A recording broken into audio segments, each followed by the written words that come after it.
কিয়ামতের আগে যে মালহামার যুদ্ধ হবে, তখন রাসূল সাল্লাল্লাহু আলাইহি ওয়াসাল্লাম বলেছেন মালহামার যুদ্ধের সময় মুসলমানদের ফুস্তাদ বা তাবু হবে, শিবির হবে এই ফিলিস্তিনের দামেস্কের পাশে আল গৌতা নামে এক জায়গা আছে, ওই গৌতাতে। এবং ঈসা আলাইহিস সালাম এসে যে দাজ্জালকে হত্যা করবেন সেটাও ওই শামে। ফিলিস্তিনের বাবুল লুদ এখনো একটা জায়গা আছে, ওই জায়গাটার নাম এখনো বাবুল লুদ, ওখানে তিনি দাজ্জালকে হত্যা করবেন।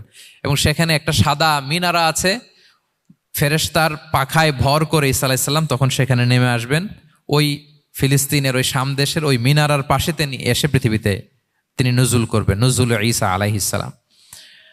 তো তিন এবং জাইতুনের কসম করে বেসিকলি আল্লাহ তাআলা ঈসা আলাইহিস সালামের জন্মস্থানের কসম করেছেন। কারণ তিন এবং জাইতুন, ডুমুর এবং জলপাই, অলিভ কোন দেশে বেশি হয়? শাম দেশে। আওয়াজ করে বলেন কোন দেশে?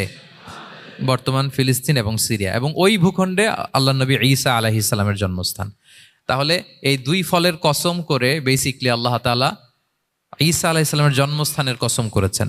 ওনার প্রতি নাজিল হওয়া যে তাওরা ইনজিল গ্রন্থ, এই রেভেলেশনের কসম করেছেন। আচ্ছা, এরপরে ওয়াতুরি সিনিন, সিনাই পর্বতের কসম।